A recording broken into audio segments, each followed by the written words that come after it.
So Paddy Pimblett has this huge fight coming up with King Green, and of course I'm going to be rooting for Paddy the Baddy in that one because I want to see that dude get sparked unconscious. Again, he's intolerable to listen to, but that's another story. I want to talk about how the press have gone after Paddy the Baddy because of his reaction to the England international football team losing the European Cup final to Spain the other night via a late goal. And Paddy has put out a video of him celebrating and running around crazy in the pub screaming into the English fans' faces, "This is the right job for you." So he wasn't too happy about England winning. He was over the moon that they got beaten. And there's a couple of different theories to why he actually acted the way he did. And we'll get into them. And we'll also have a little look at the quick clip that went out yesterday. Paddy appeared with MMA Guru. Looks like a funny little interaction. And Paddy decides once again to play the victim card and go after Guru for talking about Molly McCann. And if you actually see their new TV show, which I'll give you a quick little review on, I've watched the first couple of episodes. Shocking and embarrassing. And oh my God,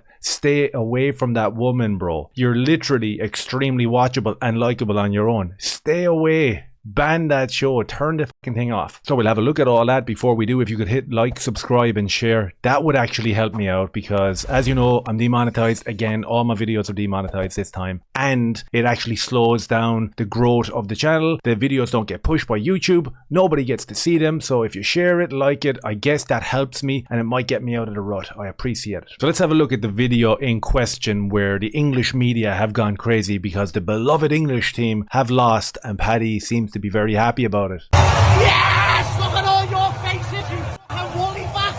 Yes! Kid, get in! You damn the fucking wolf! You fucking wolf! You damn the woolly fuck!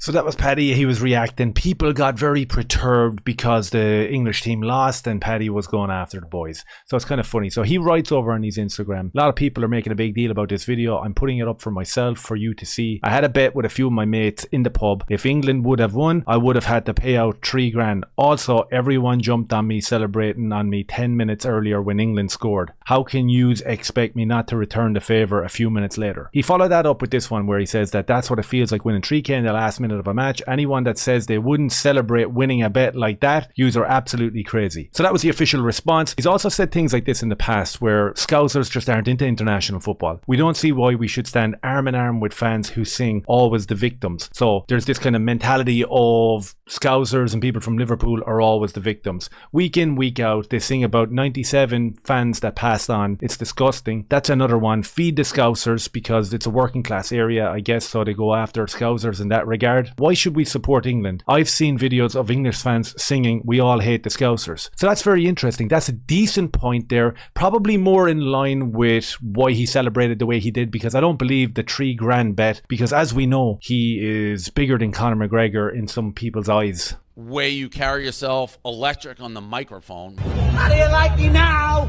I always knew this was coming. I'd have one fight, one interview, and everyone would know who the baddie was. We want you to be the next big, and people are going to ask, like, what do you mean by big star? I'm talking like Conor McGregor type star. Well, I'm going to be bigger than him. I know I am, because like you look at Conor looks like a fighter. I look like a young Owen Wilson lad, or a young Owen Hart. Don't look like I should be punching people's heads in, but it happened. So obviously that was an older video and I just said I'd drag it in there for the crack. That didn't come to fruition. As we know, people really turned on him after the Jared Gordon fight, which was interesting because MMA Guru brought that up as well. But in terms of the reaction to the football, I think that there's something else in play. This could be a conspiratorial theory by me, but I'm just going to put it out there anyway, right? We know that Molly McCann, insufferable, but very political, socialist type people. Okay, that's fine. You do your own thing, right? We know that Paddy speaks out all the time on politics. Put the eating on or eat, and it's absolutely despicable what that's happening. Especially someone, like I say, that Sunak, multi-millionaire, this bird's a billionaire, and he's talking about sorting the economy out. Eat shit, lad.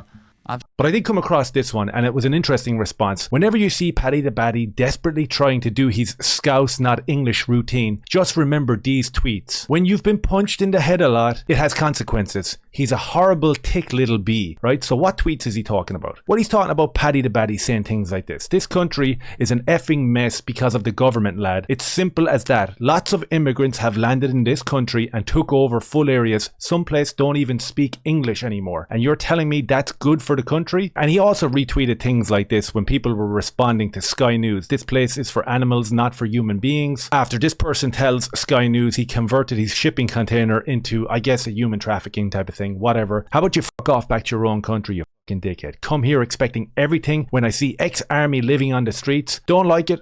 Fuck off. So Paddy has retweeted them things in the past. He is extremely political and he is banned from Twitter as far as I know because of these type of titles like isms and phobes and everything like that gets thrown at him. So I think it's an interesting theory, and I'm just putting it out there, that maybe Paddy backs up his opinions that he has held for many years and doesn't seem to give a fuck what anybody thinks about his opinions. He's gotten himself banned off Twitter because of it. And when you look at the English football team and this huge tournament that they were involved in, and one of the stories that surrounded the whole international tournament thing was the fact that the majority of players that play for the English team aren't English, they're African lads. We see this from Rio Ferdinand. He's an ex-Manchester United, ex-England soccer star. He writes up after a penalty shootout where these 4 lads scored 4 penalties and this white lad got a penalty as well. Fair play to him, he got the token penalty. He writes up, where are all the racists now? Probably still celebrating, right? This was, I think, semi-final, quarter-final, and it kind of dominated the story where all these big TV, state-run organizations like the BBC were kind of calling out the racists because a couple of black lads scored a penalty. And you would see loads of people responding to this where they would say, okay, so 4 African lads got to score a penalty in a tournament. Brilliant. We all got to enjoy these lads kicking a football. What about the mass uncontrolled migration into our countries and the multitude of absolutely heinous crimes that are committed on a daily basis? Do we all forget about that because we got 4 penalties? That seemed to be the consensus. I'm sure that Paddy the Baddy knew all about this narrative that was playing out on Twitter and on the front of all the newspapers, where if you don't like the fact that some 18-year-old migrant is making 250,000 euros a week to kick a ball around, then you're some sort of hood-wearing, disgusting human being who doesn't deserve their place in society. I guess that was the narrative, and maybe, just maybe, Paddy, on his old convictions and on his old opinions, was looking at this and saw them getting beaten and said,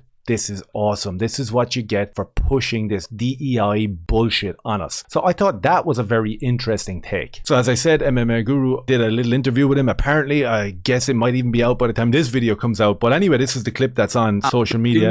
It's quite funny and it's quite telling in terms of victim consciousness. Let's have a little look. Do need to say about Molly though, fuck me, you've shit on Molly a few times, lad. You fucking went in on her for like 2 minutes on a video. You shit on me after the Jared Gordon fight, just like a lot of people did. It was a shitty performance, mate. It was. Yeah, it wasn't a good performance. You know what I mean? Disgrace. Do need to...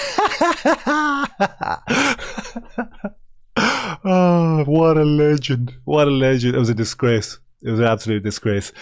So I'm looking forward to watching that interview. But I do find it very telling that this clip that just went out, I don't know what the context is, but we have Paddy the Baddy acting like a victim again and crying and whinging about going in on Molly McCann. And being honest with you, I've done a few videos on Molly McCann. She's insufferable. She's absolutely insufferable. You need to get as far away as possible. This isn't hate coming towards anyone. This is not about that. She's insufferable. As I mentioned, the new TV show, Paddy and Molly. Oh, Jesus, it's torture. I came across one article that was written about it, right? And I'm going to pull it up and we're going to read a little bit out of it. Paddy and Molly show no mercy. Watching these MMA fighters limp through the show is just painful. And remember, I don't put any credence in journalists. But in fairness, you are telling the truth here, which is very rare for someone working in a newspaper, especially a big one like The Guardian. And the article is so scathing on this TV show. They talk about like these quick edits, 10,000 songs popping up every 30 seconds, really like 20 years ago type of editing, trying to make this like some sort of reality show. And in fairness, because I've watched it, when Paddy comes on and the stories are about him fighting, about him preparing for the upcoming birth of his kids, it's extremely watchable. I watched the show, no problem with Paddy Pimblett, no problem. Every single time it cuts back to Molly, it's like, oh my god, it's like nails on a chalkboard. Her face is so annoying. She seems like the most insufferable person ever. Her partner seems like this lovely girl who kind of follows Molly around and lets Molly roar and scream at her, and then Molly's in a bad mood and we all have to tippy-toe around Molly. This show does absolutely nothing to change people's perspectives on her. So I find it mad that Paddy's jumping onto the MMA Guru's podcast, the biggest dude in MMA content creation, and you even brought up her name after this show is released and has scathing reviews across the board. The tactics here are terrible. Terrible. So they're talking here about how his YouTube channel is so watchable, huge numbers, and I guess the national broadcaster, to bolster their socialist, woke, LGBTQ, DEI type of content, they brought in Paddy and Molly to do a little documentary, thinking that they could capitalize on what he's done over on YouTube. Doesn't work, this person says. It makes it more puzzling because Paddy and Molly is following that sort of content.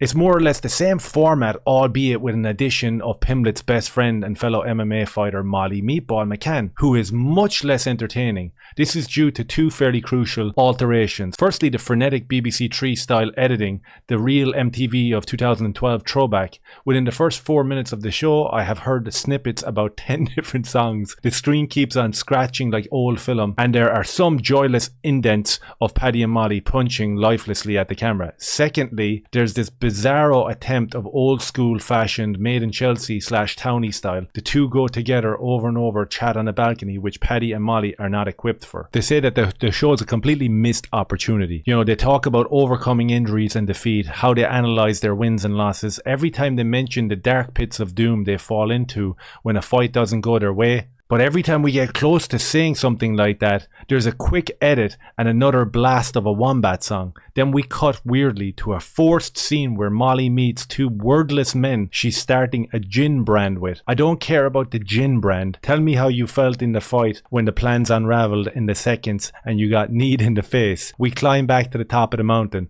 Not this time. That's a very accurate assessment of the actual TV show and of Molly McCann's part in that TV show. She's running around with a couple of lads who don't speak. She's launching a gin brand apparently in some local pub with like 16 people there. She has a little restaurant where she does a lot of cooking. And the rest of the show, when it cuts back to her, is her with this big huge face because she's cutting weight, and her partner / fiance following her around like treading on eggshells in case Molly gets angry. Does absolutely nothing for her. And in the aftermath of all this, and this news article coming out, one of the biggest publications in the UK come out and scathed the show. Paddy jumps onto the MMA Guru podcast and starts defending Molly and saying, geez man, you went in on her for 2 minutes. Yes, because she's insufferable. Absolutely insufferable. Just concentrate on what you're doing because he's extremely watchable. I'm going to be rooting for him in the upcoming fight with Bobby King Green. I hope he gets the snot knocked out of him. And also in relation to the conspiratorial stuff regarding his response to England losing, maybe that's it. Maybe he can't tell the truth because he knows how demonized he would be and how much revenue would be stripped away from him in an instant if he actually said, you know what? Watching loads of Africans play for the English national team is not really enjoyable for me. I've got no interest in it and I'm glad you got hockeyed. I don't know. Let me know your thoughts down below. And as I said, try help me out by subscribing, liking, sharing, commenting, all that sort of stuff. I appreciate you. Cheers.